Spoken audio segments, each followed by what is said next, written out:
Good morning, everyone. Just making my coffee for the morning and I've gotten ready. I do still have to work today, but before I start work, I wanted to quickly film a garden tour video. Our family is currently driving up right now. They'll be here tonight, and that means I'm not really going to have time to film over the weekend, so I might not have a Monday upload video. But today we're going to go over the garden tour. There's been a lot of growth this past week. Definitely was starting to think that some crops were going to fail, so I'm glad to see some of those are actually starting to turn around now that we've had a little bit of warmer weather. But before we get to all that, let's go let the chickens out.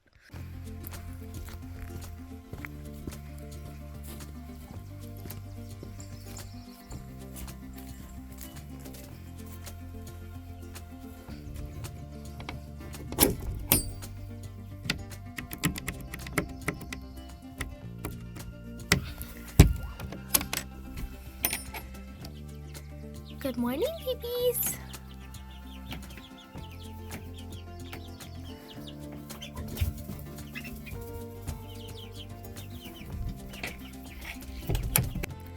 I am gonna have an update video on the chickens coming, probably the next one, so either Monday or next Friday.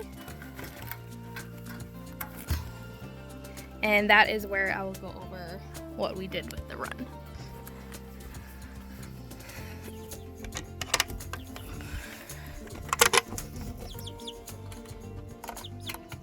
Good morning.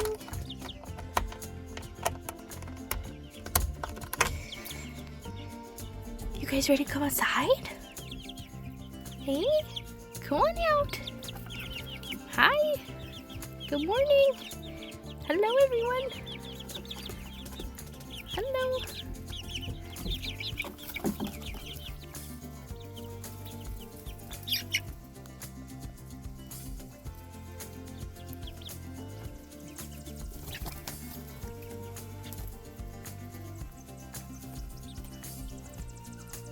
So let's start with this raised bed.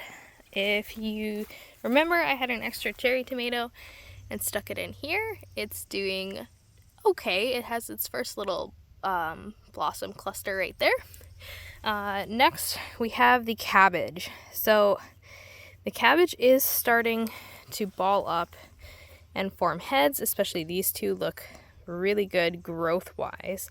However, I have so many garden pests. So this is a crop I haven't grown in the south before. It's also just one that's typically prone to pests, but I don't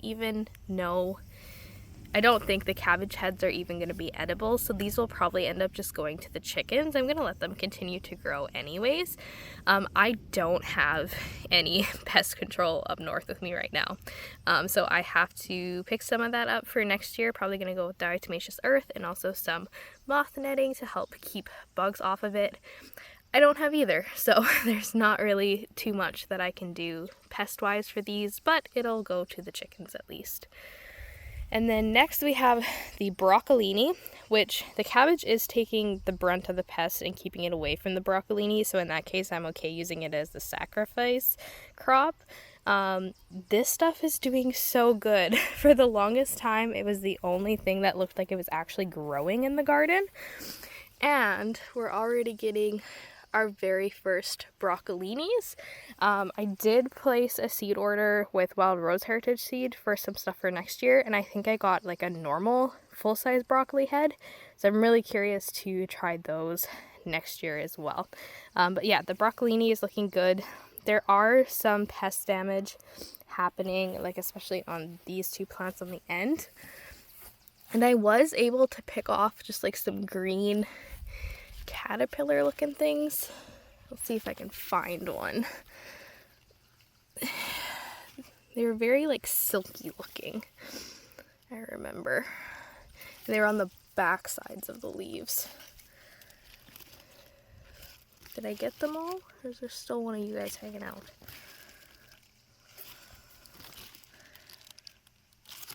If I manage to find one, I'll put a clip in, but I might have picked them all off.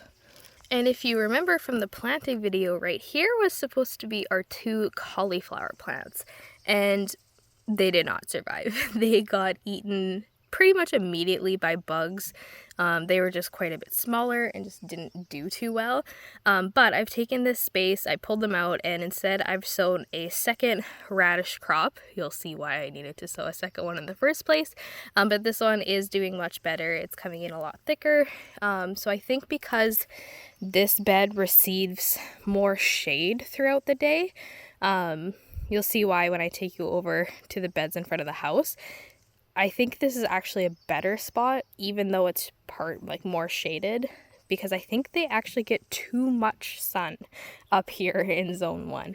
We are currently sitting at 20 hours of daylight, 21 hours of daylight, especially around the solstice here. And I think it might just be too much for them. So yeah, and then as you can see with the cucumber row here, lots of yellowing. I think that's sun damage. Some of them are doing okay. This one has just kind of doubled in size within the last few days. So I'm hoping with this little bit of a heat wave we have going on that they come back. But they don't look too great. I don't know if it's a variety thing. I might have to play around with some different types next year, but half of them died already and the other half are just kind of meh. So not the best cucumber crop so far. On the other hand though, the zucchinis, we did end up having one die, and that's okay because it was the one who was looking pretty bad after we transplanted anyways. But this one already has an almost finger-sized zucchini coming off of it. And this one has 2 little ones coming in. So I'm super excited for that. These are both the yellowfin zucchini, and these are the ones that I started later. So I think that's super interesting that the ones that started later are actually doing significantly better than the one I started too early. But that is this back corner raised bed, and next year we do plan to fill the rest of it in. Next, on to the bean/tomato tower. So as you can see, first off, quite a lot of the beans sprouted. There are some that the leaves are getting knocked off or broken off on. So a lot of them kind of look somewhat decapitated.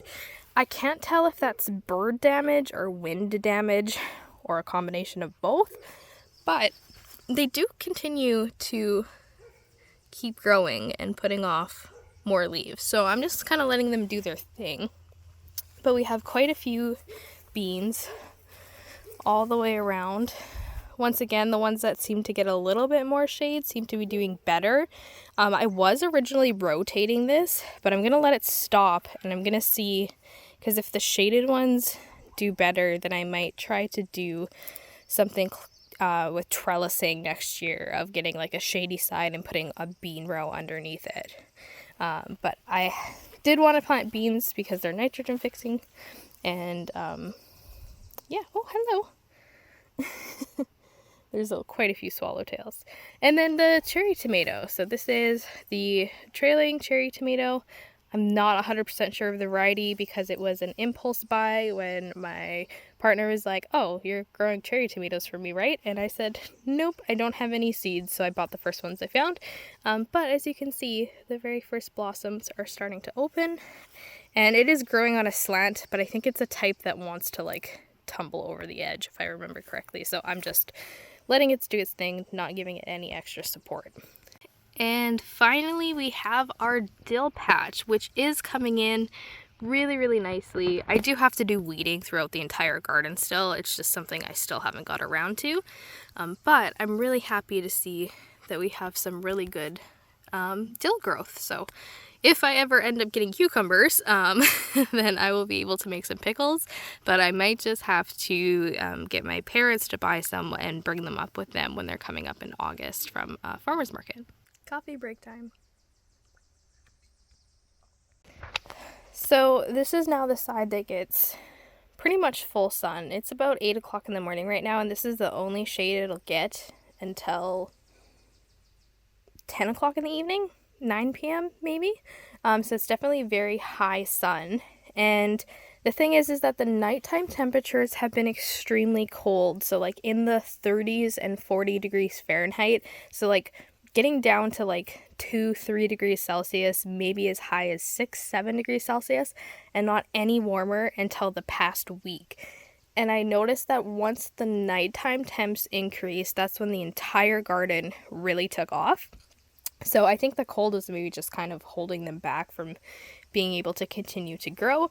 But this is why I planted a second row of radishes in the garden bed out there. I wanted to see if them being more shaded would do better, because we have eaten 2 and we have 3, 4, 5, 6, 7, and like I don't even know if we're gonna get an edible sized radish off them. They're pretty tiny.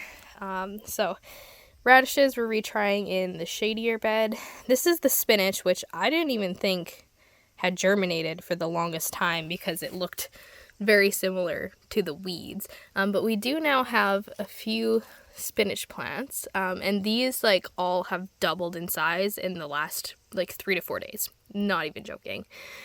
Our romaine lettuce that I dumped an entire pack of is actually starting to do quite well now, which is good. We eat a lot of lettuce, and I definitely did not leave enough space to plant lettuce for our summer needs. So that is a big area that I want to try to do better on next year, is getting more lettuce and getting lettuce out faster. And we do have just the very one of the Great Lakes iceberg lettuce that actually germinated out of all the ones that we planted here. So I've given up on succession sowing, and I'm just trying to get any kind of lettuce harvest. On to the next bed. So this is the beet bed, and like there's like those 2 little ones, those 2 little ones just came up. Those 2 little ones just came up, and then like these 2, which I actually had separated because they were growing together. I don't know what to do with this. That one I think would actually turn into a beet. Probably this one too. So I'm tempted just to like leave the couple that are here, but then fill in the rest of the space with something else. Because this just feels like such a waste of garden space. And when I have so little, I just don't want an entire growing area to go to waste. So I'm trying to think of something that I can put in here other than just more radishes. That's going to be short season. Maybe try some more lettuce, but I don't really know if it's going to do any better than the garden box right beside it. And then this is our kohlrabi. For the longest time, they still looked like this. But once again, in the last few days with some heat increasing, we're now getting a couple that are actually putting on a little bit of growth. So like these 2 look really healthy. Those ones still have some pest damage. So I have no clue if this is going to grow in time. But I guess I'll leave it for now. I might try to do a row of something in the middle, just to use up a little bit more space. But we'll see how it goes. Give it a few more weeks before I decide to rip it up. And then our carrots, for the longest time also, was just their very first leaves. They weren't even getting true leaves, but with the heat, they're now all starting to finally put on some growth. I was getting really nervous because this is an entire bed of carrots, and I really didn't want to waste an entire bed space with them not growing. But I am happy to see that they are starting to fill in a little bit more, so that's good. I'm going to let them do their thing. So that would all be what I consider to be kind of the garden miss, or like the garden fails. So those are the areas of the garden that, aside from the broccolini, just isn't really doing fantastic, and that's okay. This is a completely new gardening zone for me. It's a completely new climate, new temperature, new seasons, a new soil type even. So there's going to be a lot of lessons learned, and there's going to be a lot of things to figure out, new pests. Like, it's a completely different area. I definitely did not go into this season expecting to have a perfect garden across the board.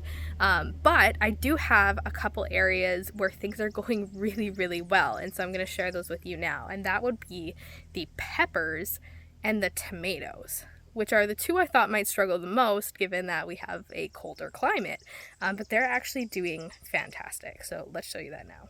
So I'll start over here with the jalapeno peppers, and if you remember, we have 2 pepper plants per pot. So I have gone through the peppers and the tomatoes and did a light fertilizing just with Miracle-Gro. But you can already see we have 1 pepper blossom open here and a second one here already, and these plants are loaded with blossoms. Every nook, cranny, and everywhere in between has little blossom buds coming off it. They are just filled with vegetation right now. These ones over here are all producing, same with those ones back there. So I am really, really hopeful that we are going to have a really good jalapeno pepper harvest. So that is very encouraging. We definitely like our nachos and our salsa and candied jalapenos. So I'm really, really curious to see how much harvest I can actually get off these plants before the end of the season, which is already coming up in just a couple short months. And then sticking with peppers, go over here to the bell pepper plants.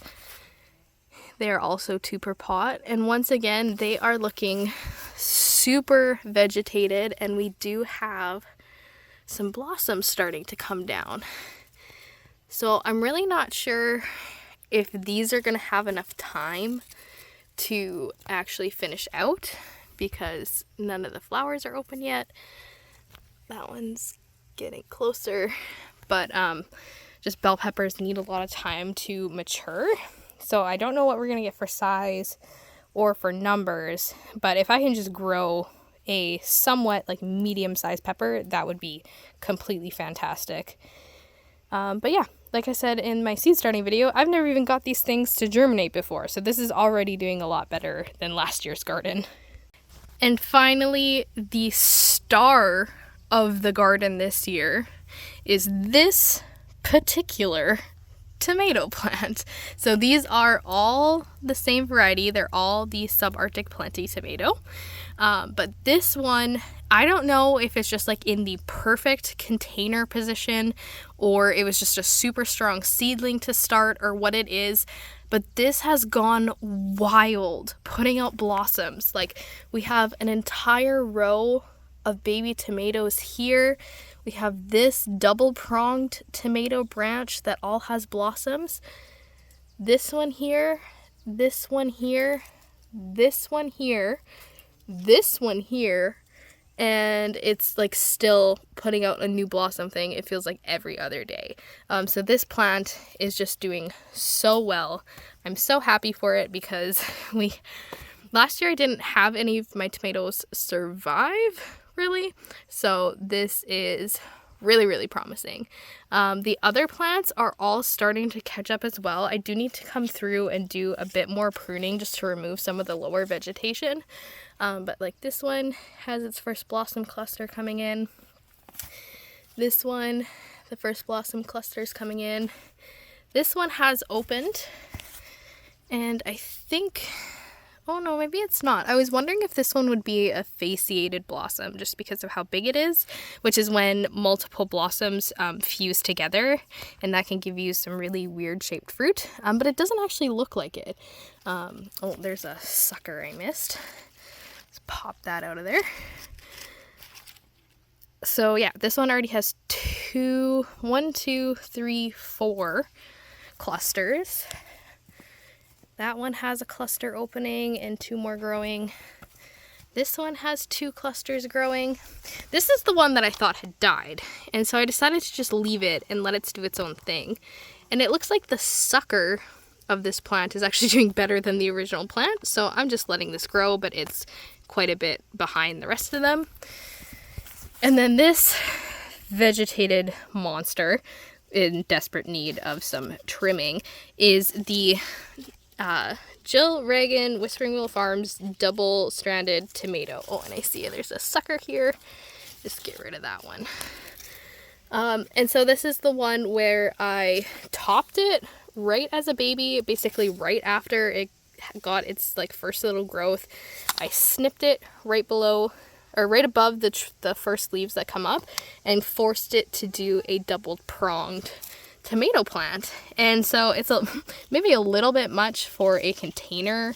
I know the original creator who shared this message, she used trellises, but we have blossoms on this strand, and we do have blossoms on this one too. So this is supposed to be a way to really increase your production, because you're getting 2 stems of the plant for one single planting location. And so I only tried this with one of my tomatoes this year, because it does kind of set back your timeline, or kind of slows them down a little bit. And so I wanted to make sure that I was still going to get some harvest with the ones that I didn't split. But if this was a viable method, I'm definitely going to do this again in the future, because you get twice the tomato plant for the size of space that you have. So I'm definitely really happy to see that this one's growing and doing well, and not too far behind the others, to be honest. It just kind of gets stunted in the inside the house phase. But yeah. So as you can see, the sun's already making its way around the corner of the house, so these garden beds are going to be in full sun soon. The last couple days has been extremely warm. It's been like 30, 31 degrees Celsius. And we have no AC in the house, so we have been mostly just trying to keep cool and not overheat too much. But that is everything for this garden tour for the very end of June, beginning of July.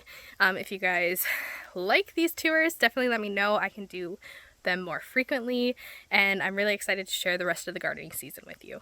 Have a great day.